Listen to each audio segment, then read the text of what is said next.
Welcome back to Coin Collector's Corner. Today we're diving into an intriguing topic that's got coin enthusiasts buzzing: the Australia 10 euro cent coin. Now, you might be thinking, wait, euro cent? Australia? What's going on here? Well, stick around because we're about to unravel this numismatic mystery. First things first, let's address the elephant in the room. Australia doesn't use the euro, they use the Australian dollar. So what's this 10 euro cent coin all about? The truth is, there's no official Australia 10 euro cent coin minted by any government. However, the concept of an Australia 10 euro cent might stem from collectors' fantasies, coin errors, or commemorative coins that sometimes get produced unofficially. But let's take a step back and talk about the real 10 euro cent coin. The 10 euro cent is part of the euro currency system used by many European countries. It features a golden color, thanks to its Nordic gold composition, which is actually an alloy of copper, aluminum, zinc, and tin. On one side, you'll see the common reverse side designed from country to country, showcasing national symbols or historical figures. For example, Spain's 10 euro cent features Miguel de Cervantes, while Italy's showcases the renowned architecture of the Mole Antonelliana. Now, if we were to imagine an Australia 10 euro cent coin, what might it look like? Let's have some fun with this concept. Perhaps on the obverse we could see iconic Australian symbols, the majestic kangaroo, the Sydney Opera House, or even a tribute to the indigenous heritage with designs inspired by Aboriginal art. What's fascinating about numismatics is the potential for creativity and the blend of cultures. Imagine holding a coin that merges Australian charm with European finesse. While such a coin doesn't exist officially, there are several commemorative coins and fantasy pieces that collectors create and trade, often sparking intriguing discussions like this one. Speaking of which, if you're a collector, always keep an eye out for unique and unusual pieces, even though you might not find an actual collection. From coins celebrating the Sydney 2000 Olympics to those honoring the Anzac spirit, Australia has a rich history of beautiful numismatic pieces. So, what should you do if you come across a supposed Australia 10 euro cent coin? First, verify its authenticity. Many novelty coins are created for fun or as souvenirs, and while they might not have significant monetary value, they can be interesting conversation starters and unique additions to your collection. 1950 10p Pfennig coin, showing both the obverse and reverse sides. First, let's take a closer look at the coin itself. The 10 Pfennig coin was minted in Germany starting from 1949, following the country's economic reform after World War II. The 1950 edition is particularly notable. The obverse of the coin features a wheat ear, symbolizing agriculture and growth. Surrounding the wheat ear, we see the words Bank Deutscher Länder, which translates to Bank of the German States. This was the issuing authority before the establishment of the Bundesbank. On the reverse, we have the denomination 10 Pfennig along with an oak leaf, which is a traditional symbol of strength and endurance in Germany. To truly appreciate the 1950 10 Pfennig coin, we need to understand the historical context. Post-war Germany was in a state of reconstruction, and the new currency system was part of the effort to stabilize the economy. These coins were a crucial part of everyday life, used by millions of Germans as they rebuilt their country. Now, let's talk about mintage. In 1950, millions of 10 Pfennig coins were produced. However, there are two key mint marks to look out for: D for Munich and F for Stuttgart. The mint mark can be found on the obverse side of the coin. Near the total mintage for the 1950 10 Pfennig coins was quite high, which generally means they aren't particularly rare. But rarity isn't the only factor when determining a coin's value. One of the most important factors in a coin's value is its condition, also known as its grade. A coin's grade can range from poor to mint state, with higher grades being more valuable.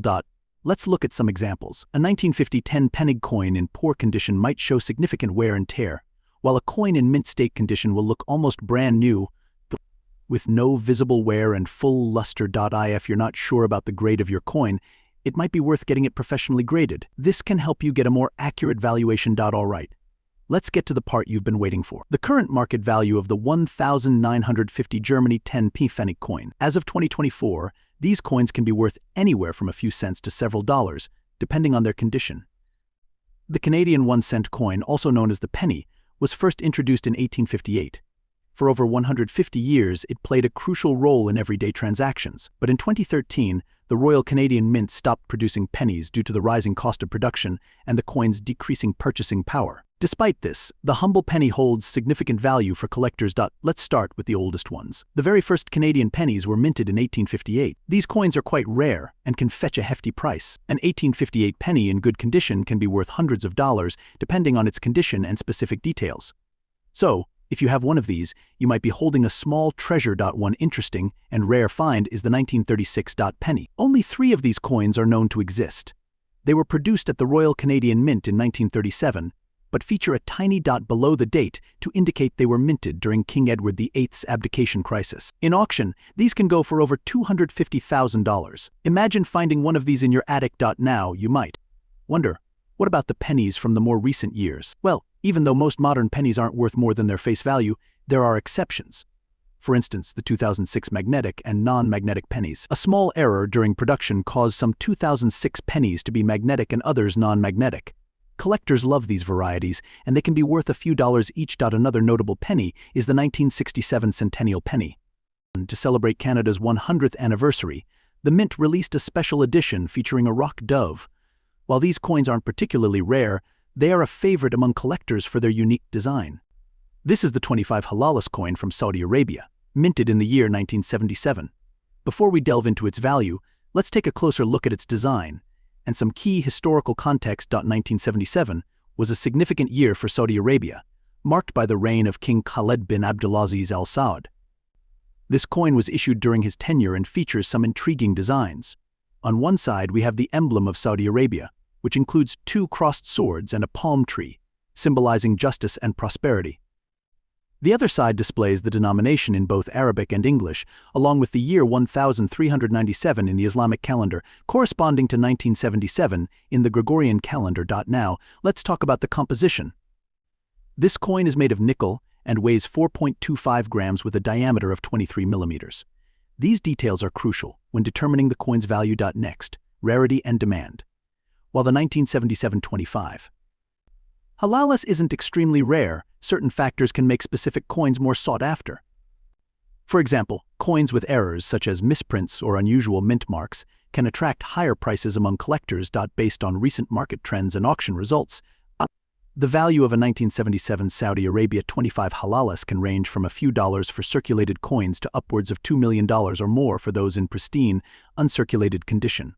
Coins with unique characteristics or those graded by professional services can even exceed these amounts. For the most accurate valuation, it's always a good idea to consult a recent coin price guide or get a professional appraisal.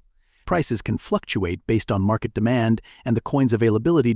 If you're a collector looking to preserve the value of your coins, proper storage is essential. Keep your coins in a cool, dry place, preferably in holders or albums that protect them from physical damage and environmental factors. That wraps up today's episode on the 1977 Saudi Arabia 25 Halalas coin.